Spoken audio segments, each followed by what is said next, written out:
Welcome to 805 Focus. I'm Dr. Cinder Sinclair with Nonprofit Connect, and we will be bringing you the latest with your favorite nonprofits. So get ready to be inspired. Our special guests today are Jamie Collins and Kenya Rodriguez, and they are with Girls Inc. Carpinteria.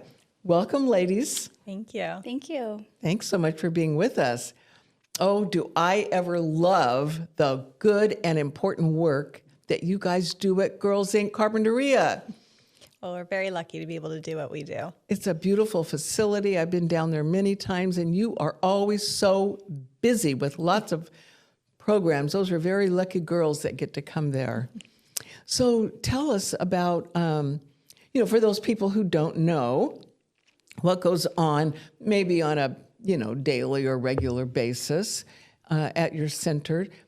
Tell us how you make strong, smart, and bold girls. Yeah, so Girls Inc. of Carpinteria is part of an affiliated national organization. So we've been around since the 1860s. Wow. So we're the longest running girls leadership program in the United States. Our local affiliation here started in 1971. And then we built our beautiful forever home on Foothill Road in 1994. So since then, we've been inspiring the next leaders, CEOs, teachers, change makers, all through our mission of inspiring girls to be strong, smart, and bold with a vision of powerful girls in an equitable society. So really just doing what we can to continue to, help and support our girls so that they can rise up and kind of be the change that we need to see. Great. And you are the executive director. Yes. Yeah. I've been there 6.5 years now. Golly. Yeah. Oh, and they are so lucky to have you. And so, Kenya, you are a program director? Is that what is your Yes, so I'm the programs director for Girls Inc. And so I've been with the organization for 10 years as in official capacity, but I volunteered with Girls Inc.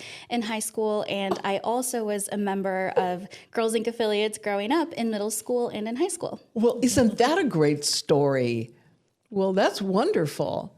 So here you were in high school, you heard about Girls Inc., you said, I think I want to, your friends probably were in it too. So quite the opposite. Oh. I actually was a little unhappy about being signed up to go to Girls Inc. Oh. I was in my teenage phase and I didn't want to do anything that summer. But my mom said, I signed you up, you're going. And so I walked in with just, the chip on your shoulder. Yeah, with a sour attitude. But as soon as I walked into my first session at Girls Inc., it all just clicked. It all just made sense to me. And I had other opportunities. I'd been to other camps, but I'd never experienced a space like Girls Inc. The adults there, the mentorship that I received, that little extra push that I needed to really believe in myself and just follow my passions and really lean into believing that I was a leader and knowing I was a leader and then wanting to work on myself as a leader, not only in that space as a high schooler, but in college and beyond. And so I'm so incredibly grateful for the Girls Inc. organization and also just for the incredible team that we have now who continues this work. I love that story. So here you were, a typical grumpy teenage girl, and you were magically transformed by Girls Inc. Oh, and the staff that they have there, the mentors, probably lots of volunteers too. Yeah. Well, and the impact Kenya has on kids is like indescribable in a lot of ways. I get the pleasure of reading their essays every year when they're applying for college scholarships and things like that. And some of them mention the program, like our Eureka program, or when they did healthy sexuality with us. But 9 out of 10 are always talking about a person. And this generation is mostly talking about Kenya. So just the impact that mentoring relationships have on young women is so vital to our community. So Girls Inc. gave you a gift, and now you are giving that back tenfold. That's right. Yeah, that's my why. That's my purpose. And that's why I continue and I show up every day. Oh, that is wonderful, Kenya. Those are lucky girls. So tell me about some of the programs that you have. I know the Eureka, but I know that you're preparing girls for life, but also for college and all that. So maybe you can just hit the highlights a little bit. Yeah. I'll give a brief overview, and then I'll have Kenya introduce our newest program. Oh, yeah, that'd be great. We have a continuum of programs. So we serve girls TKs, transitional kindergarten, so 4 years old all the way up through the age of 22 now. So we're really lucky in that sense. So Jamie, maybe you could tell us about your programs, and because I think they're all so fascinating. And that would be great. And then I think, Kenya, you have a new program to talk about. Yeah, so we're really fortunate. We have a continuum of programs serving girls ages 4 all the way up to 22 now.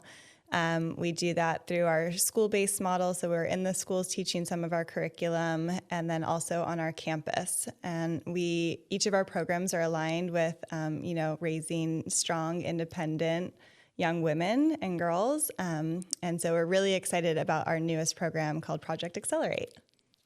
Project Accelerate. Yeah, Okay, so Kenya. Project Tell us Accelerate. about that. So just to give a little bit of background on kind of where Project Accelerate came from. So what we had been looking at over the last couple of years was we had, and not just Girls Inc. of Carpinteria, but Girls Inc. affiliates across the country. We're looking at what a girl's or a young woman's experience was after Girls Inc. We knew that we were supporting them through their formative years, and then when they got to college, we could still follow them through, our alumni efforts. But we knew that there was a little bit more that we could do, not just during their time in higher education or their first job, but really pushing them right after college into that transitional time into their career. So that's how Project Accelerate came about. And just looking at what the landscape looks like right now, we know that we need more leaders, and we need Girls Inc. girls as leaders. And so that's where Project Accelerate came from. And so what it looks like now is that it is a mentorship program where girls who are a part of the program are partnered with and matched with a mentor for about a school year. And they have monthly check-ins. And in addition to that, we're also checking in with them as Girls Inc. staff and offering them a variety of experiences. So we are planning a company tour with a variety of partners for the summer. So girls get to see other women in a variety of fields, and they get to learn about the educational path, their career path that they took, and they'll attend, a variety of workshops, and they get to learn the art of networking and get that hands-on experience of meeting all of these amazing leaders that we have in the Santa Barbara area.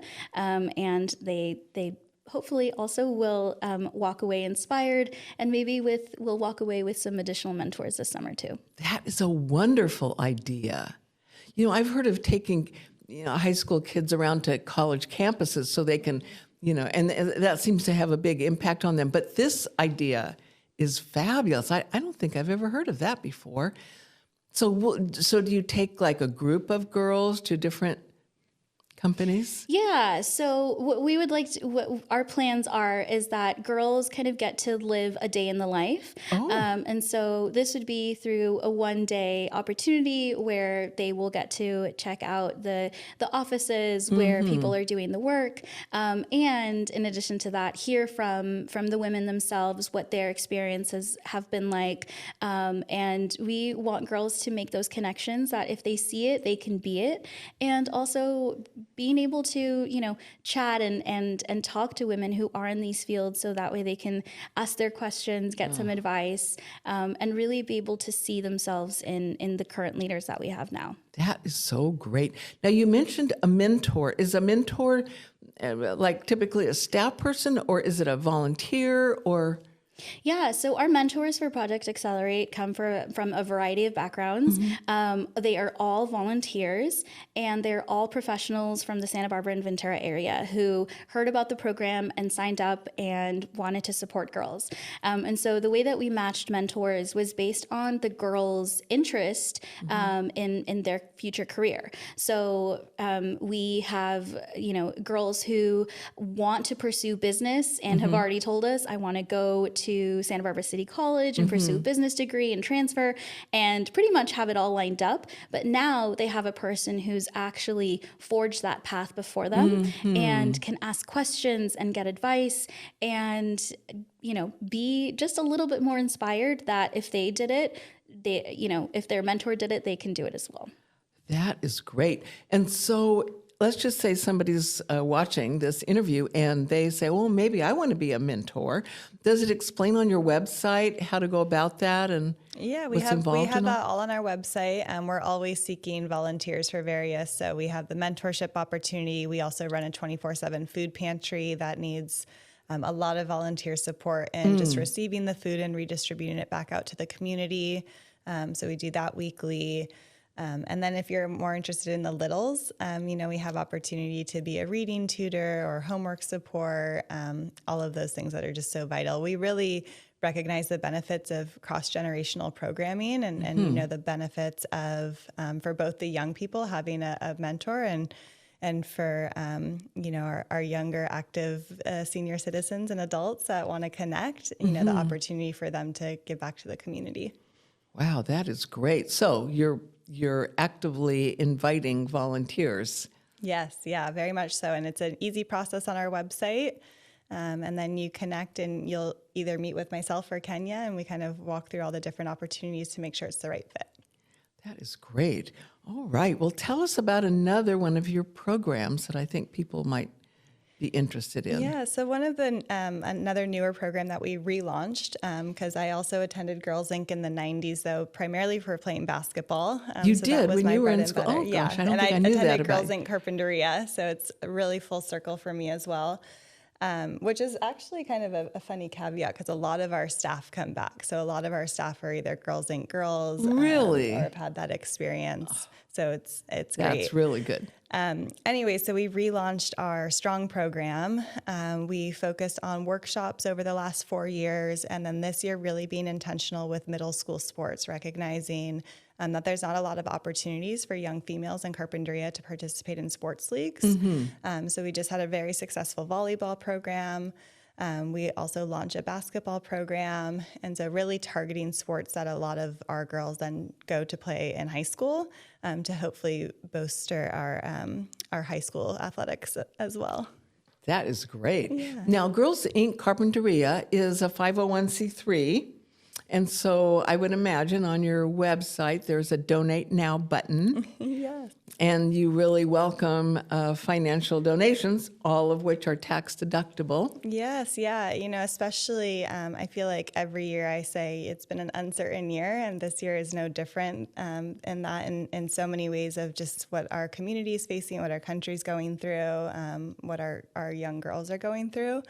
And so the donations just really support in making sure that we're able to pay our staff well, so that they stick around. We luckily don't have a high turnover rate, and I think that's because we intentionally invest in our staff, because as we've kind of spoken to, those mentoring relationships are so key. And obviously just the rising cost of insurance, and we're in a fire zone, unfortunately. And so it just kind of continues to be a challenge to raise the funds that are needed. So every year we have an annual gala that's in the spring.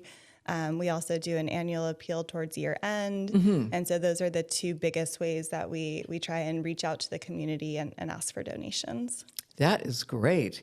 And so you talk about a lot of the turmoil that the community and the girls and their families are going through. Tell me a little bit about how the immigration situation is affecting your families. Yeah, I think, I'll have Kenya speak a little bit more to the experience that the girls are sharing. I think for us as a staff, it really came to light. We had a raid that was right down the street from us that made national news just because of how it was handled. And I think even just from a staff perspective, that was really disheartening, discouraging, dehumanizing to stand there and watch and feel really powerless. And then having the trickle effects come down to the kids and realizing this, the stress that they're taking on from their parents, the fear, it's not good for anyone to live in a constant state of, flight or fight. And these kids are now having to take that stress levels. So it's been really, it's just been really disheartening to see that happening. I mean, you actually saw it yourself, and you said it took you a while to get that sort of out of your head or get past it. Yeah, it definitely, it had effects on me that I wasn't really, I wasn't aware of.